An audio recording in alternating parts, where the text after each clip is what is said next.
Ce mercredi 15 octobre 2025, la salle Gustave Tolomin à Porto-Novo a vibré au rythme du monitoring de l'Académie de la réussite totale sous le leadership inspirant du coach Gustave Tolomin, commissaire de police. Dans une atmosphère à la fois solennelle et fraternelle, la soirée s'est ouverte avec l'hymne national et le credo conduit par les coachs Paul Dedjinou et Yaya Adjadi. Enfant du Bénin de Beau. Je m'engage à parler de santé. I commit myself to talk about health. Happiness. Le mot de bienvenue a été livré par Madame Lisette Botan, titulaire d'une maîtrise en géographie et aménagement. Nous voici encore ce soir à notre rendez-vous divin, l'Académie de la réussite.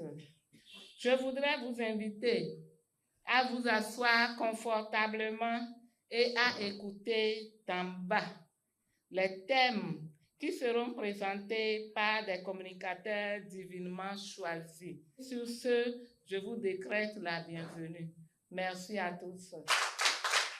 Sous le premier thème des exhortations, la formation est la semence invisible de la richesse visible, le coach Emmanuel Dedjinou, paysagiste, a montré que l'investissement dans la connaissance reste la clé de toute prospérité durable. La richesse ne se mesure pas à la taille du compte bancaire, mais à celle de la conscience. Chaque savoir nouveau ouvre une porte invisible vers une autre dimension de soi. Le véritable riche, c'est que la formation n'est pas une étape, mais un mode de vie. Chaque jour, il se nourrit de nouvelles idées. La formation, c'est une semence invisible, car ses fruits ne se voient pas immédiatement, mais ils finissent toujours par apparaître dans la vie de celui qui apprend. La richesse ne tombe jamais du ciel, comme une pluie soudaine. Elle pousse lentement, comme un arbre que l'on arrose chaque jour avec la connaissance, la discipline et la conscience. Le coach Julien Dossa, instituteur, a captivé l'assistance avec sa citation inspirante « Celui qui apprend aujourd'hui gouvernera demain ». Investissez dans tout ce qui va vous permettre de vous former. Dans les documents, les livres, dans des cours, dans des séminaires, des formations continues. Prenez possession, par exemple, des documents du PM. Se former est un pilier essentiel dans la bonne gouvernance. J'apprends aujourd'hui pour pouvoir gouverner demain, pour pouvoir mieux gérer mes ressources demain, pour pouvoir mieux gérer même ma santé. Avec tout ce que nous voyons au niveau de FIAD, si nous les appliquons, je crois que nous garderons notre santé et notre santé s'améliorera de jour en jour. Le coach Lydie Soudé, directrice d'école, quant à elle, a ensuite abordé un thème touchant et essentiel, le biais cognitif, l'ennemi invisible de l'harmonie conjugale. Le biais cognitif, c'est une erreur que notre cerveau commet, une erreur de jugement, sans que nous ne nous rendons compte. Il y a les biais cognitifs d'attribution. Cela se manifeste souvent par le fait que l'erreur que toi tu commets, tu justifies ça. Mais quand l'autre fait, tu l'accuses. Il y a le biais de négativité où on peint tout en noir. Même si l'amour est là, on voit toujours le côté négatif. C'est pourquoi on dit que c'est un ennemi invisible de notre foyer. Or, si nous prenons conscience que c'est un ennemi de notre foyer, qu'est-ce qu'on doit faire? Nous devons lutter contre ça. Il faut juste prendre conscience et cesser d'interpréter chaque parole, chaque geste, chaque intention de ton partenaire. Et là, nous allons commencer par vivre l'harmonie dans notre couple.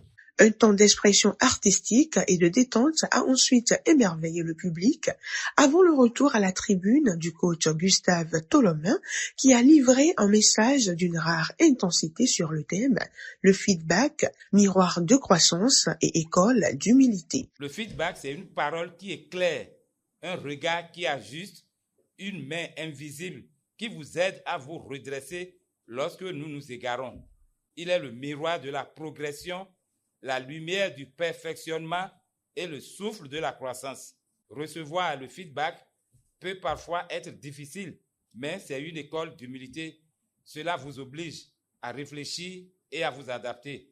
En acceptant le feedback de manière ouverte, et constructive, vous démontrez votre volonté de grandir et de vous améliorer.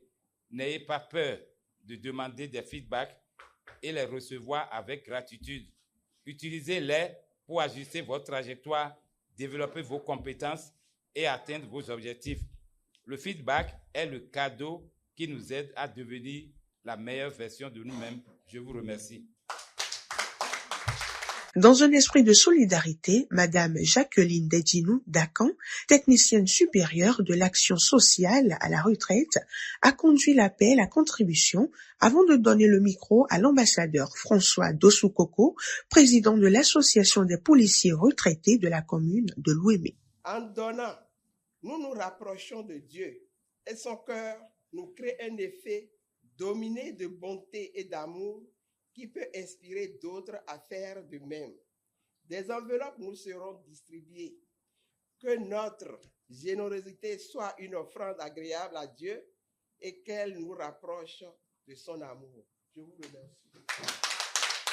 Dieu même doit confiance en moi, Dieu est fier de moi. Dieu même doit confiance en moi, Dieu est fier de moi. L'Académie de la réussite totale, quand je viens souvent, je gagne moi un de plus. Le feedback qui est très important. Sinon, ce serait comme si on navigue à vue dans notre quotidien. Il y a le biais cognitif aussi qui nous permet désormais d'avoir un peu de retenue dans ce que nous pensons de quelqu'un d'autre, en fait, dans nos idées arrêtées que nous avons sur le comportement de quelqu'un d'autre ou bien de notre partenaire, pas seulement dans le cadre de couple.